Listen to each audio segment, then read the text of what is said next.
Franchement, je ne sais pas ce que GoPro fait actuellement avec leur caméra. Bonjour à tous et bienvenue sur cette nouvelle vidéo.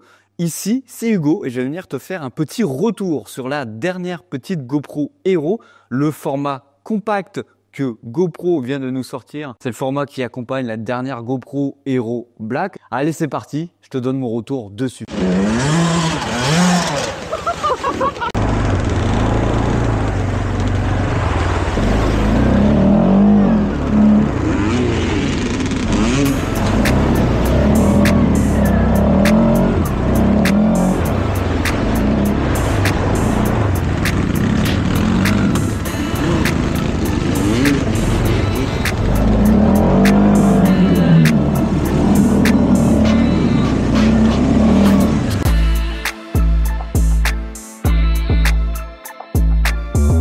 Bien sûr, comme d'habitude, n'hésite pas à t'abonner et à liker pour voir ce genre de retour à l'avenir. Alors, pour planter le décor, ça fait longtemps que je n'ai pas acheté de GoPro. La GoPro que je possède actuellement, hormis celle-ci, c'est la GoPro Hero 6 Black. Et j'avais aussi la GoPro Hero 5 Session qui me rappelle grandement ce format-ci, c'est-à-dire un format compact qui te permet de filmer vraiment très rapidement. Pour vous mettre dans le contexte, cette GoPro, elle vaut 230 € et GoPro nous vend pléthore de choses avec ce produit, c'est-à-dire un format compact qui va venir te filmer tout facilement en 4K. Donc l'objectif, c'est filmer chaque instant avec une simplicité d'utilisation. Si tu l'as bien compris, on est sur un format ultra compact. Tu le vois à peine dans ma main là, on est vraiment sur 5,6 de largeur, sur 47,7 de hauteur et 29,4 mm d'épaisseur et aussi 86 grammes, donc vraiment un format très léger et très compact. Dedans, on a une batterie enduro de 1255 mAh qui est vraiment très peu suffisante au quotidien. Tu fais une sortie en moto par exemple avec, au bout de 2 heures, tu n'as plus d'autonomie, même si tu n'as pas filmé pendant 2 heures non-stop. À l'arrière, tu vas pouvoir retrouver un écran LCD de 1,75 pouces et en plus d'être robuste, celle-ci, elle étend jusqu'à 5 mètres de profondeur. Donc, si tu veux aller filmer tes sessions de plonge avec, prends pas celle-là. Le truc qui est quand même assez intéressant sur ce produit-ci, c'est qu'en bas, tu as des fixations qui sont directement intégrées dessus. Tu sais que hop, les deux petites barres que tu vas venir mettre directement sur ta fixation 3M avec la vis et hop, ça en vrai c'est plutôt pratique car c'est directement intégré dessus, on n'a plus besoin d'avoir le bloc comme à l'ancienne pour venir mettre tes GoPro dedans. Mais bon, c'est vrai qu'il est pas très costaud, hein. Ne force pas trop dessus, ne te prends pas une branche d'arbre avec ta GoPro ou ne tombe pas en ski ou toute autre chose, ça va casser. Niveau fréquence vidéo, bah dessus on filme en 4K 30 images par seconde ou 25, en 1080p 30-25 images par seconde et en 2,7K 60-50 images par seconde. Alors tous les clips que tu vois pendant cette vidéo, ils ont été filmés en 4K et ça se voit que c'est pas du 60 images par seconde. Il manque beaucoup d'images. Surtout quand ça va vite. Et si tu l'as bien compris, sur cette GoPro-ci, on est vraiment sur le format le plus classique, le plus basique, donc tu n'as pas d'option vidéo concrète dedans. Tu n'as pas par exemple la filet d'étoiles, le light painting ou encore même le son stéréo. Et ça, c'est abusé. Parce que je vous rappelle, ce produit-là, c'est quand même 230 €, soit le prix d'une GoPro d'occasion de la génération juste avant, qui a beaucoup plus d'options. Alors du coup, c'est quoi les points positifs de cette GoPro selon moi? Déjà, c'est sa praticité au quotidien. C'est vrai que t'as pas beaucoup de boutons, t'as pas beaucoup d'options, mais ça c'est bien parce que bah t'as simplement qu'à cliquer sur un bouton, ça marche, un bouton arrêt, un bouton éteindre, ou même un bouton pour venir allumer ta caméra et après tout se passe sur le tactile. Sur le tactile, t'as pas pléthore d'options, t'as photo, ralenti ou vidéo ou les paramètres vraiment très basiques d'une GoPro. Autre point positif, c'est vrai que la petite fixation là qui n'est pas très costaud à mon avis, bah en vrai c'est très utile et c'est bien plus pratique qu'à l'époque. En plus de ça, ici tu as la protection d'optique que tu peux venir enlever tout simplement et venir changer si celle-ci est cassée. Ou même en rajouter une autre, on ne sait pas. Dans le principe, elle a l'option pour venir évacuer s'il y a de l'eau dessus. Dans les faits, ça marche, mais sans plus. Vaut mieux venir la laver directement une fois que tu as fini de filmer. Alors les points négatifs de cette caméra, je trouve qu'il y en a beaucoup. Alors déjà, gros point négatif, si tu es un novice, en tout cas un novice de la vidéo, et que tu souhaites acheter une GoPro pour filmer tout et n'importe quoi, bah déjà, fais attention à la carte SD que tu possèdes déjà ou à la carte SD que tu vas acheter. Parce qu'il ne faut pas n'importe quelle carte SD, hein. C'est pas la carte SD que tu trouves dans le Carrefour du coin ou dans le Leclerc du coin. Et c'est pour cette raison que tu n'as pas eu d'image avec cette caméra-là au ski. Parce que j'avais pas la bonne carte SD et je n'avais pas fait attention qu'il fallait une carte SD bien spéciale. J'avais pris par exemple la carte SD de mon Insta360 qui fonctionne très bien avec et qui enregistre en 8K. Et bah là, je ne pouvais pas la mettre dedans parce qu'elle ne marchait pas. Il faut que tu aies minimum une carte SD A2 V3. Donc, il faut que tu achètes une carte SD spécifique, en tout cas avec ces caractéristiques-là. Tu en as sur Amazon, tu peux en trouver dans certains magasins de grandes surfaces qui ont vraiment un grand rayon multimédia où tu vas pouvoir retrouver une carte SD comme ceci. Là, l'autre gros défaut d'avoir une carte SD, je trouve qu'on est au temps du siècle dernier parce qu'avoir une carte SD, ça ne se fait plus. Et c'est pour ça que je reproche à cette caméra-là de ne pas avoir déjà une mémoire interne, par exemple juste de 64 Go, ce qui est largement suffisant pour n'importe quelle personne qui veut aller filmer sa session de ski ou sa session en motocross, etc.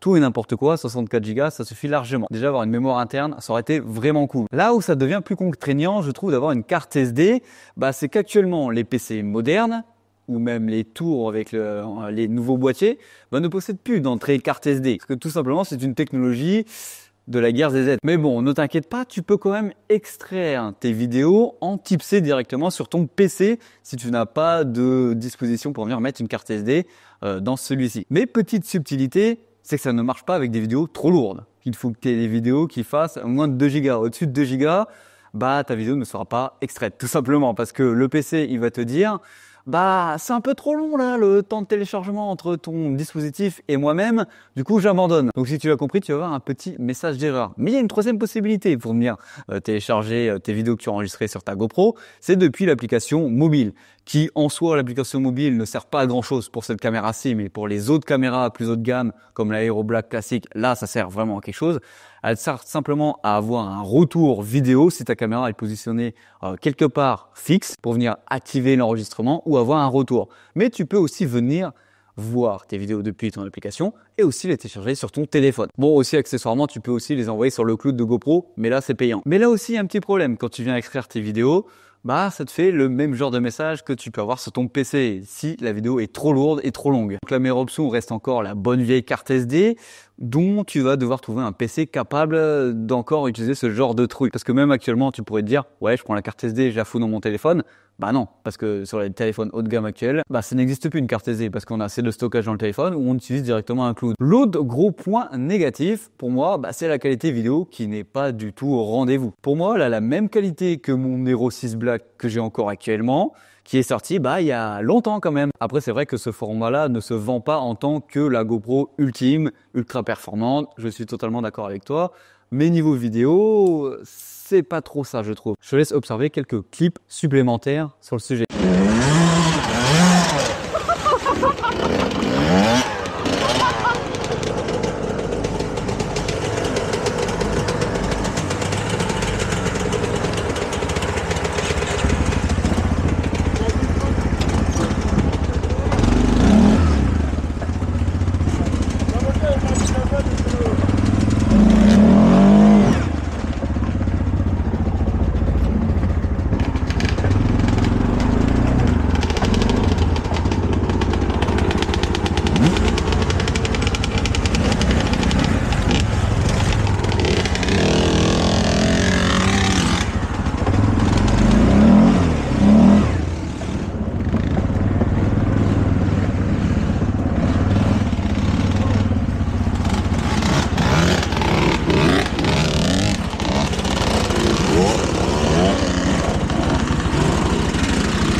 Il va tomber dans l'eau.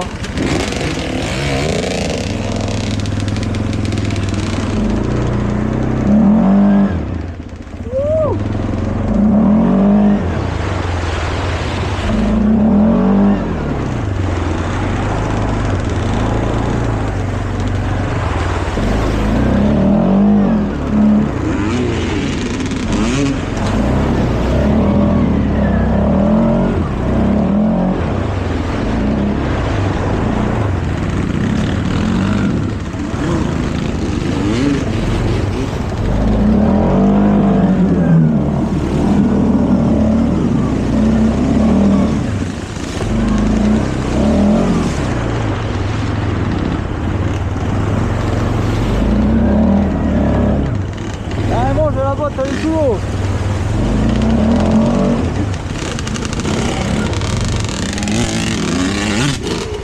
Vas-y.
Ah merde.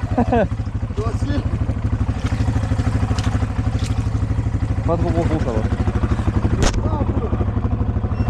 Voilà. Je veux pas me redonner ma pote.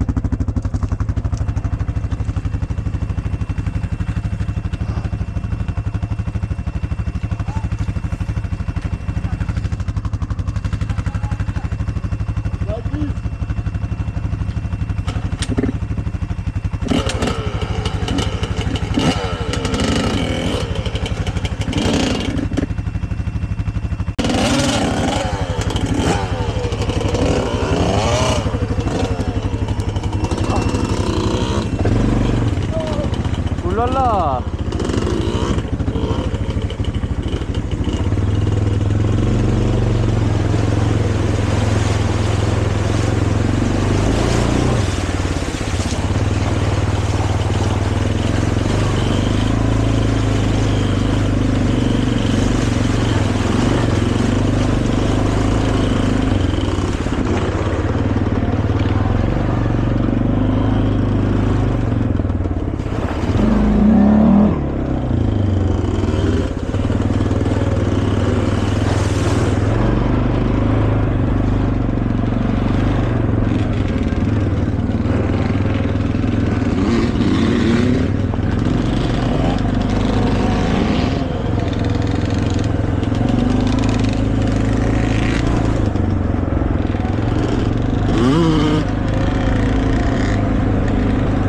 Et finalement, je comprends pourquoi GoPro actuellement va très mal. Quand ils nous sortent ce genre de produit, je me dis pourquoi je n'ai pas acheté la version DJI ou les versions Insta360. Là-dessus, je veux bien avoir ton avis en commentaire si tu conseillerais plutôt une GoPro selon toi ou même les concurrents de chez DJI ou Insta360 qui poussent énormément et qui proposent des propositions ultra intéressantes. Voilà, comme d'habitude, c'était Hugo sur la chaîne Gigatop. N'hésite pas à me mettre en commentaire des questions si tu en as sur le produit. Je serai très heureux d'y répondre. Allez, comme d'habitude, bisous.